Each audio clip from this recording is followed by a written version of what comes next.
shalom, la paix de Dieu dans vos maisons, dans vos familles. Où que vous soyez, nous vous saluons, nous vous bénissons au nom de notre Seigneur Jésus-Christ. Bien-aimés, je voudrais d'emblée me présenter. Merci de nous avoir accueillis dans vos maisons et merci de nous avoir accepté ce soir pour ces moments privilégiés et ces temps précieux que nous voulons passer dans la présence du Seigneur. Une fois de plus, voici votre rendez-vous préféré, les temps des intimités, les temps préférés, les amis de Jésus-Christ. Je me présente pour ceux qui ne me connaissaient pas donc je suis votre humble serviteur, le pasteur Sami Litofo de l'Assemblée Les Amis de Jésus-Christ en Irlande, à Dublin, où nous sommes situés et le Seigneur nous fait grâce. Nous avons des bien-aimés au travers le monde entier. Nous bénissons le Seigneur pour vous qui nous suivez ce soir. Bien-aimés dans le Seigneur, c'est un temps privilégié que nous voulons passer ensemble. Voilà cet espace.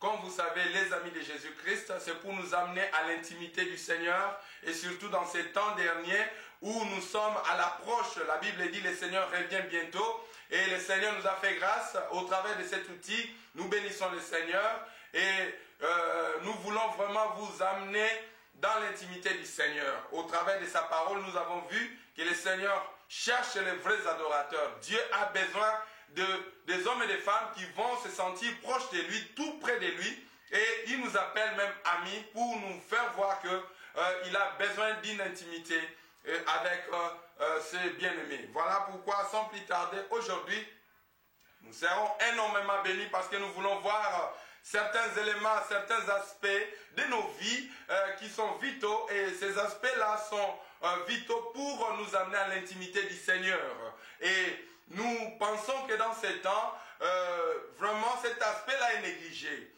C'est un aspect, bien aimé, que nous voyons dans la parole de Dieu qui a fait que des hommes qui ont obéi à cet aspect ont été appelés amis de Dieu. Alors, sans plus tarder, nous allons plonger dans la parole de Dieu et nous vous encourageons, bien aimés, vous qui êtes connectés, à prendre votre Bible et à voir de quoi noter parce que c'est comme vous savez, une exhortation, un enseignement. Nous voulons que vous puissiez aussi en bénéficier. Alors il faut prendre note parce que la parole de Dieu, bien-aimé, c'est le pain de vie. Bien-aimé, c'est la source d'eau vive, c'est la source de vie. Alors voilà pourquoi je vous encourage et aussi je vous invite, vous qui êtes connectés, à appeler vos amis, à appeler vos connaissances. Gloire à Dieu. Nous bénissons le Seigneur. Appelez vos amis et vos connaissances et nous allons nous connecter et vous serez en direct avec nous ce soir. Béni soit le nom de notre Seigneur Jésus-Christ. Bien-aimés dans le Seigneur, comme je disais tout à l'heure, nous bénissons le Seigneur pour vous. Et voilà, sans plus tarder, prenons la parole de Dieu. Nous sommes dans le livre de Jacques, Jacques chapitre 2.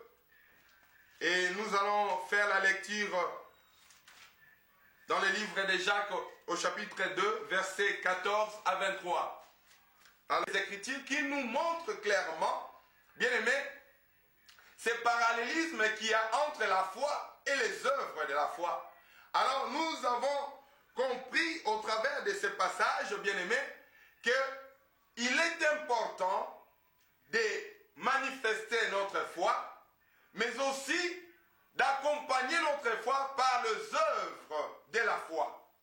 Je vais m'expliquer.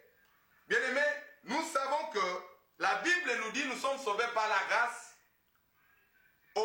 donc par la grâce au moyen de la foi. Nous acceptons, nous recevons le Seigneur Jésus comme Seigneur et Sauveur, et il vient dans notre vie, et le fait que nous l'avons reçu dans nos vies, nous sommes sauvés. Mais on ne se limite pas là. Pourquoi? Parce qu'une fois que le Seigneur vient dans notre vie, cela veut dire que le Seigneur amène sa présence en nous. Alors le Seigneur doit vivre en nous. Et automatiquement, c'est le Seigneur qui prend les devants. Et alors on verra les œuvres du Seigneur dans nos vies. Gloire soit rendue à Dieu. Voilà pourquoi nous allons voir dans Éphésiens 2.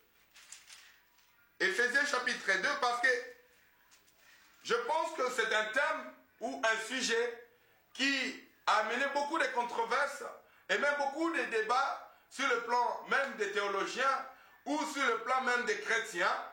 On voit des chrétiens qui se tiraillent pour savoir si réellement les œuvres sont importantes ou si il faut tout simplement avoir la foi. Alors, Éphésiens chapitre 2 nous dit ceci. Bien aimé, là nous avons deux volets et très souvent, c'est ce qui a amené des tendances différentes et qui a amené des confusions, même dans la vie des chrétiens. Alors nous avons vu, Jacques nous dit, ça ne sert à rien d'avoir seulement la foi si on ne manifeste pas les œuvres de la foi. Et l'apôtre Paul nous dira que nous sommes sauvés par la grâce au moyen de la foi. Ce n'est pas par les œuvres. Alors, ceux qui n'ont pas le discernement ou qui n'ont pas la révélation de l'esprit peuvent tomber dans le piège pour prétendre dire qu'il y a contradiction. Bien aimé dans le Seigneur, la parole de Dieu ne se contredit jamais.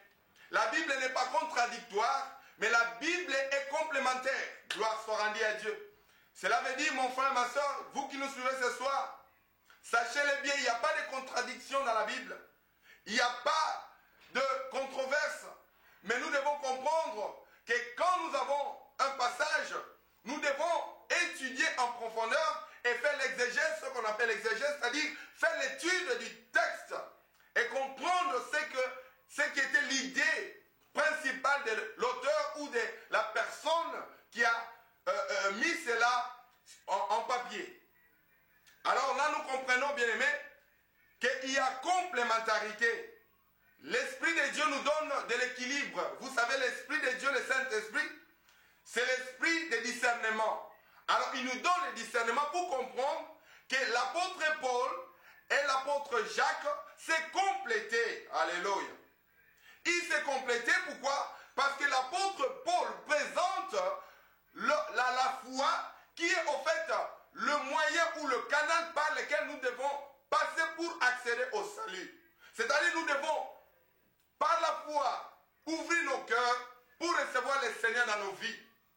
Aujourd'hui, nous parlons de l'importance des œuvres dans la vie d'un chrétien.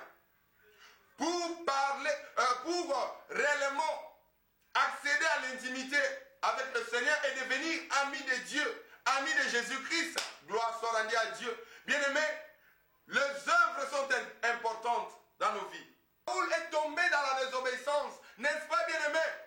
Cette image des chrétiens d'aujourd'hui, à cause de la pression du monde, à cause de la pression, bien-aimés, de cette génération, les chrétiens marchent dans l'inversion des valeurs. Ils font des magouilles. Ils tombent dans la débauche, dans la prostitution. Les hommes de Dieu qui tombent dans l'orgueil, dans l'occultisme et dans la magie, ils vont toucher du fétiche pour faire des miracles. Oh, bien-aimés dans le Seigneur, n'est-ce pas la vérité? Mais le Seigneur nous interpelle ce soir. Si nous voulons entrer dans l'intimité entre amis de Jésus et devenir intimes, nous devons produire les œuvres dignes de repentance. Saoul donc est tombé dans le piège de l'ennemi. Il a vu la pression, les Philistins venir devant et le peuple s'enfuir. Alors Saoul a dit, maintenant, où est Dieu? Il faudrait que je me débrouille. Article 15. Nous sommes dans une génération, bien-aimée, où l'évangile est devenu l'article 15.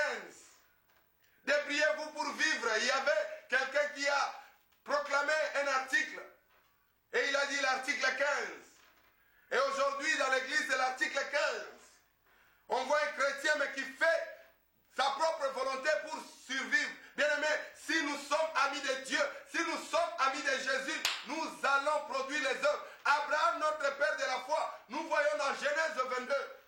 Dieu lui a demandé son fils unique, son propre fils unique. Mais la Bible dit, Abraham prit Isaac et il alla avec lui. Quelle obéissance! Il n'y avait pas d'article 15.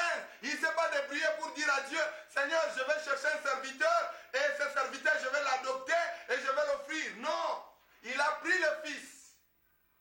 Aujourd'hui, bien-aimés, si le Seigneur nous demande, on fait des contours, on compromet. Le Seigneur dit, aimez vos ennemis, Alors nous, on cherche le contour. N'est-ce pas déplorable? Bien-aimés dans le Seigneur, l'évangile, c'est la puissance de Dieu pour le salut de quiconque croit. Ce soir, le Seigneur veut te délivrer. Ce soir, c'est le Seigneur qui te parle. Ne reste plus bien-aimé dans ces pièges de l'ennemi. Quitte, réponds-toi et le Seigneur t'éclairera.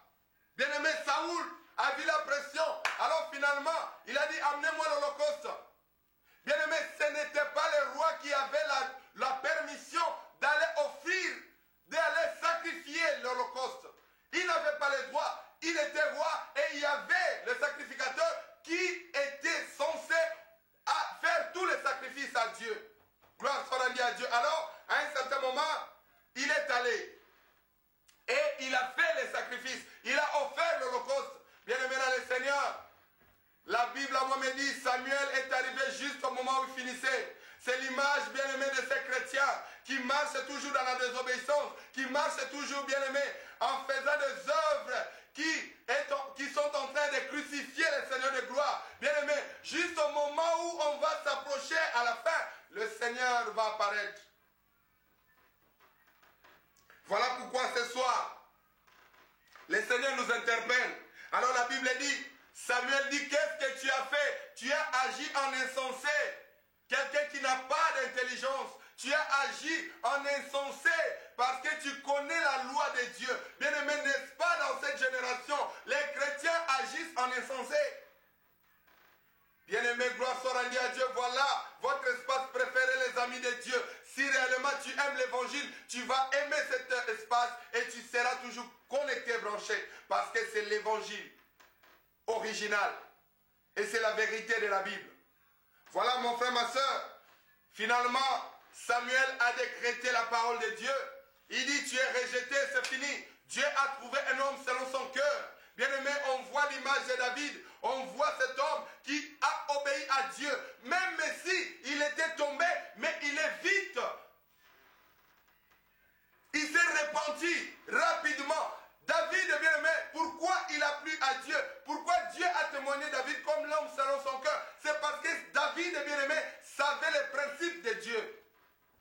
Quand David, bien-aimé, est tombé dans l'adultère, directement, il s'est repenti, il est allé pleurer à Dieu. Dieu ne te condamne pas.